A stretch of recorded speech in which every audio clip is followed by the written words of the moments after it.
স্বামীকে ডিভোর্স দিয়ে আমার প্রেমিককে বিয়ে করেছিলাম। ভেবেছিলাম যে পুরুষ আমি 2 বাচ্চার মা হয়ে যাওয়ার পরও আমাকে এত ভালোবাসে, আমার জন্য চোখের পানি ফেলে, সে কখনো আমাকে ঠকাবে না। আমার স্বামীর চাইতে আমি তার সঙ্গে বেশি সুখে থাকবো। কিন্তু প্রেমিককে বিয়ে করার 2 বছরের মাথায় সে শুধু আমাকে ছেড়ে আর একটা বিয়েই করেনি। সে আমার জীবন ধ্বংস করে দিয়েছে। পতিতালয়ের মহিলাদেরও দাম আছে, তো আমার জীবনের কোনো মূল্য নাই। পারিবারিক ভাবে বিয়ে হয়েছিল আমার স্বামী সোহেলের সাথে।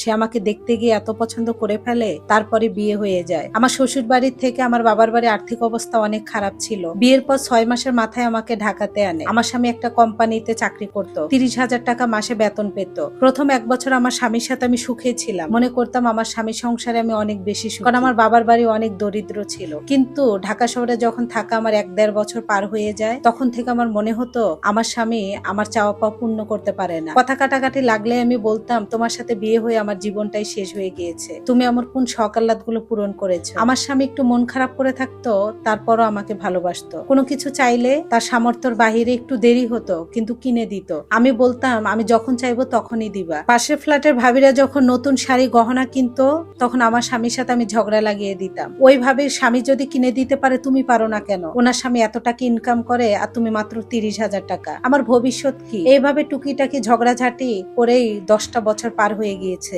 বারবার আমার স্বামীকে আমি রাগ করে ছেড়েও দিতে চেয়েছি, কিন্তু আমি কোথায় যাব? আমি তো কোনো ইনকামও করি না। আমি 10টা কথা বললে আমার স্বামী একটার উত্তর দিত। আমি এত কথা বললেও সে একটু মন খারাপ করে থাকতো, কিন্তু আমাকে পাগলের মতো ভালোবাসতো। আমার শখ আহ্লাদ গুলো পূরণ করার জন্য ও প্রচুর কষ্ট করতো। আমার স্বামী সারাদিন ডিউটি করতো, রাত 8টা-9টায় বাসায় ফিরতো, রাত 12টা পর্যন্ত ঘুমাতো। রাত 12টার পর কেউ যদি তাকে চিনতে না পারে, মুখে মাস্ক পরে রিক্সা চালাতো। তার এমন কষ্ট প্রতিনিয়তই চলছিল, কিন্তু তার কষ্ট আমার চোখে পড়তো না। একটা অনার্স পাস লোক তার স্ত্রীর চাহিদা পূরণ করার জন্য সারাদিন ডিউটি করে রাত্রে রিক্সা চালাতো, তবু আমাকে সে পাগলের মতো ভালোবাসতো। তার এত কষ্ট আমার একটু কষ্ট দিত না। আমার কাছে মনে হতো আমার চাওয়া পাওয়া কেন সে পূরণ করতে পারবে না। এইভাবে আমার বিয়ের 10 বছর আমার স্বামীর সাথে আমি এত খারাপ আচরণ করতাম, তবু সে আমাকে ভালোবাসতো। বারবার বলতো, রাখি তুমি আমার বাচ্চা 2টাকে এতিম করো না, আমার ছেলে মেয়েরা মা ছাড়া থাকতে পারবে না। তোমাকে সুখে রাখার জন্য তুমি যা চাও আমি তাই করব, শুধু রিক্সা চালানো না, এর চাইতেও যদি কোনো নিম্নমানের কাজ থাকে আমি তবুও করব।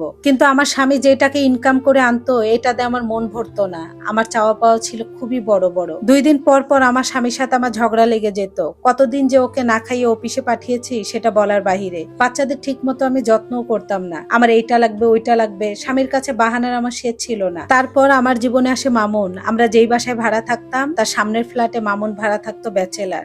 আমার রুমের জানালা থেকে মামুনের বারান্দা একদম স্পষ্ট দেখা যায়। মামুন আমাকে দেখার জন্য বারবারই বারান্দায় আসতো। দেখতে সুন্দর, স্মার্ট, ভালো একটা জবও করে। আমি মাঝে মাঝে লজ্জা পেতাম, কিন্তু দেখতাম মামুন ঘন্টার পর ঘন্টা বারান্দায় বসে থেকে আমার রুমের দিকে তাকিয়ে থাকতো। এইভাবে 6 মাস খানিক চলে যায়। তার ভিতরে আমিও বুঝতে পারি যে মামুন আমাকে ওই বারান্দা থেকে আমার রুমের দিকে তাকায়। আমি সাজুগুজু করে বিভিন্ন ভঙ্গিতে জানালার কাছে বসতাম। মামুনের ব্যালকনি থেকে আমার জানালায় 1 হাতের মতো দূরত্ব ছিল। একদিন মামুন বলেই ফেললো, ম্যাডাম আপনি না দেখতে অনেক কিউট। আমি লজ্জায় যেন গুটিয়ে গেলাম। আমি হাসি দিয়ে বললাম, আরে না, আপনি কি যে বলেন, আমার তো 2টা বাচ্চা আছে, 2 বাচ্চার মা কোনোদিন সুন্দর হয়? মামুন তখন বলে, সিরিয়াসলি আপনি দেখতে কিন্তু অস্থির, আপনাকে দেখে বোঝাই যায় না যে আপনি বিবাহিত 2টা বাচ্চার মা। কথাটা শুনে যেন আমি আকাশ থেকে পড়লাম। বারবার ড্রেসিং টেবিলের সামনে দাঁড়িয়ে আয়নায় দেখতাম, সত্যি কি তাই? আমার 2টা বাচ্চা আছে, বোঝা যায় না? মামুনের সঙ্গে কথা বলার আগ্রহ আমার আরো বেড়ে যায়। ও অফিস থেকে এসে বারান্দায় ঘন্টার পর ঘন্টা বসে থাকতো, আর এইভাবে দুষ্ট মিষ্টি আমরা কথা বলতাম। ও সব সময় আমার রূপের প্রশংসা করতো।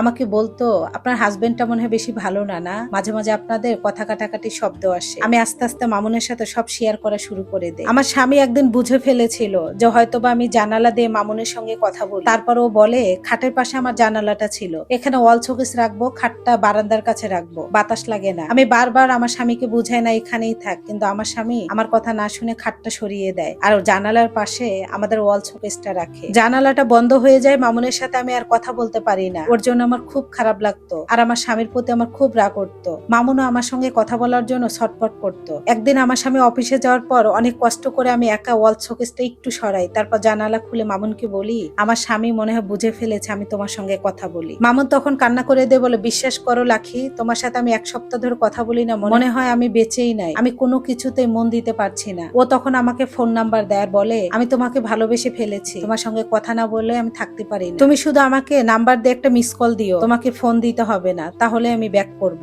এইভাবে মামুনের সঙ্গে আমার দিনের পর দিন কথা বলা। ও সব সময় বলতো, বলতো আমি তোমার জন্য আমার মা বাবা ভাই বোন আত্মীয় স্বজন সবাইকে ছেড়ে দিব, তবু আমি তোমাকে ছাড়তে পারবো না। আমি আর 10টা ছেলের মতো না, বিশ্বাস করে আমার হাতটা ধরো, তোমার ছেলে মেয়েকে আমার নিজের পরিচয়ে বড় করব। ওদের বাবার অভাব আমি তোমার ছেলে মেয়েদের কখনো বুঝতে দিব না। তোমার স্বামী তোমাকে যেভাবে কষ্ট দেয় আমি তোমার চোখ দিয়ে পানি কখনো ঝরতে দিব না। মামুন সবসময় আমাকে প্রতিশ্রুতি দিত, কি করলে তুমি বিশ্বাস করবা যে লাখি আমি তোমাকে কতটা ভালোবাসি। মামুন এমন ভাবে আমাকে বলতো আর এমন ভাবে কান্নাকাটি করতো যেটা বলার বাহিরে। আমি যদি একটু একদিন কথা না বলতাম মামুন খাওয়া দাওয়া বন্ধ করে দিত।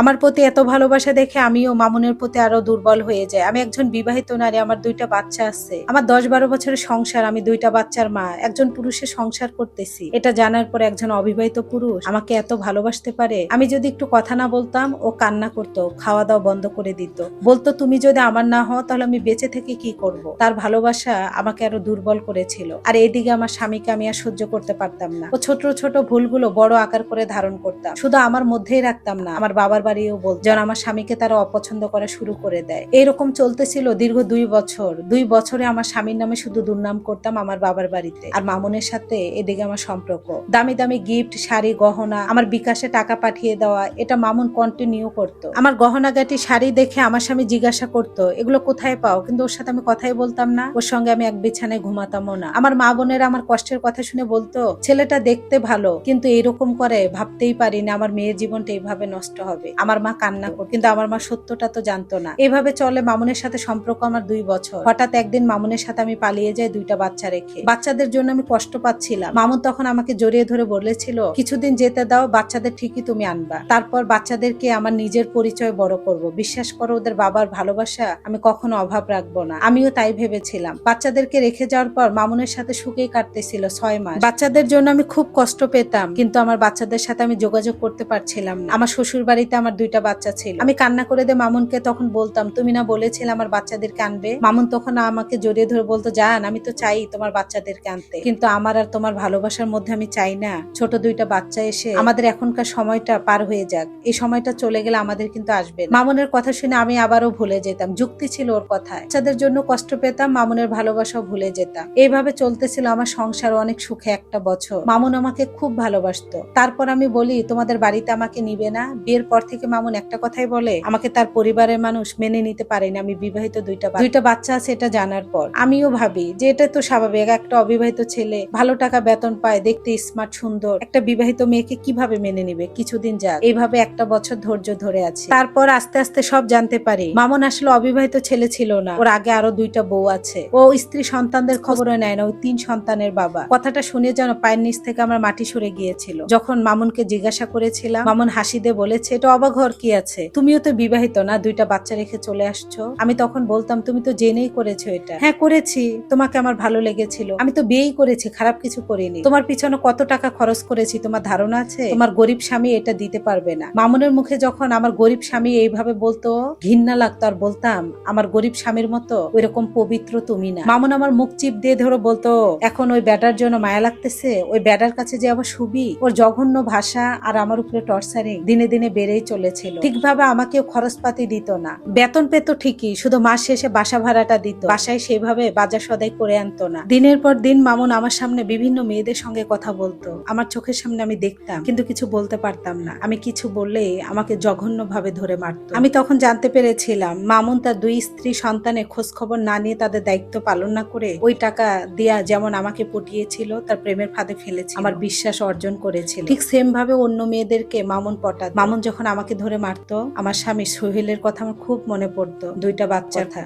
আমার বাবা মা যখন সবটা জানতে পেরেছিল আমার ভাইয়েরা ফোন করে বলেছিল আমার সাথে কোনো সম্পর্ক রাখবে না। আমি স্বীকার করেছিলাম যে আমি মিথ্যা বলেছি। আমার স্বামীর কাছে আমি ক্ষমাও চেয়েছিলাম, কিন্তু সে আমার সাথে কথা বলতে রাজি হয়নি। আমার বাচ্চা 2টা বলে নাকি আমার মা মারা গিয়েছে, আমার সাথে কথাও বলতে চায় না, দেখাও করতে চায় না। গুমড়ে গুমড়ে মরেও মামুনের সংসার করেছিলাম 2টা বছর। মামুনের অত্যাচার দিনের পর দিন আমার উপরে বেড়েই চলেছে। যে মেয়েটার সাথে মামুন ঘন্টার পর ঘন্টা কথা বলতো ওই মেয়েটার নাম্বার চুরি করে মামুনের ফোন থেকে নিয়ে অনেক বুঝিয়েছিলাম, বলেছিলাম তার আগেও 2টা বউ আছে, আমি তার 3 নম্বর বউ। আমার ঘটনা জীবনে সবটাই খুলে বলেছিলাম। আমার সংসারটা নষ্ট করো না, আমি হতভাগা নারী, আমিও স্বামী সংসার ছেড়ে এসেছি, কিন্তু ওই মেয়েটা আমার কোনো কথাই শোনেনি। 2 বছরের মাথায় মামুন ওই মেয়েটাকেও বিয়ে করে ফেলে। ওর বাসায় যে ওর পরিবারকেও আমি বলেছি, কিন্তু তারা আমার কথা বিশ্বাস করতে রাজি না। মামুন আমাকে মেয়ের ডিভোর্স দিয়ে দেয়, ওই মেয়েটার সাথে সংসার করা শুরু করে দেয়। বাবার বাড়িতে গিয়েছিলাম, এলাকার মানুষ সি স্বাক্ষর করতেছিল, বলেছে আমি যদি আমার বাবার বাড়িতে থাকি আমার মা বাবাকে সমাজ থেকে বাদ দিয়ে দিবে। শ্বশুর বাড়িতে যেও ছেলে মেয়ে দুইটা দেখা পাইনি। এই দীর্ঘ 2 বছরে বাচ্চা দুইটার কোনো খোঁজ খবর আমি নেইনি। মামুনের ভালোবাসা মিষ্টি কথা ভুলে গিয়েছিলাম। স্বামীর সংসার ছেড়ে ভেবেছিলাম প্রেমিকের সংসারে আমি ভালো থাকবো। আমি বিবাহিত, আমার 2টা বাচ্চা আছে। এটা জানার পর যে পুরুষ আমাকে ভালোবাসে সে আমাকে কখনো ঠকাবে না। মামুনের বেশি টাকা, তার সুন্দর চেহারা দেখে আমার স্বামীর আমার কাছে কোনো মূল্যই ছিল না। আমার স্বামীকে ঠকিয়ে আমি সুখী হতে চেয়েছিলাম। আসলে পুরুষকে কখনো ঠকানো যায় না। আমার স্বামী 3 বছর পর দিব্যি বিয়ে করেছে। এমন একটা মেয়েকে বিয়ে করেছে যেই মেয়ে তাকে অনেক ভালোবাসে। আমার সন্তান 2টাকে তার দাদা দাদি মানুষ করতেছে। আমি শুধু আমার জীবন নষ্ট করিনি, করেছি আমার 2টা মাসুম বাচ্চার জীবন, যারা এখন আমাকে মা বলে পরিচয় দিতে অস্বীকার করে। আমার স্বামী কিন্তু সুখেই আছে, আর আমি এদিকে সবই হারিয়ে ফেলেছি। আমার লোভ লালসা আজকে আমাকে রাস্তায় এনে দাঁড় করিয়েছে। পতিতালয়ের মেয়েদেরও মূল্য আছে। ওরা পেটের দায়ে ওদের শরীর বিক্রি করে, আর আমি পেটের দায়ে নয়, স্বামী সংসারে থেকে লোভে পরপুরুষের সঙ্গে চলে গিয়েছি। একটা পতিতালয়ের মেয়ের যে মূল্য আছে, তার জীবনের যে একটা দাম আছে, তার 4 আনার 1 আনাও আমার নাই। এটা একটা আপু লাইভ হিস্টোরি ছিল। ধন্যবাদ সবাইকে।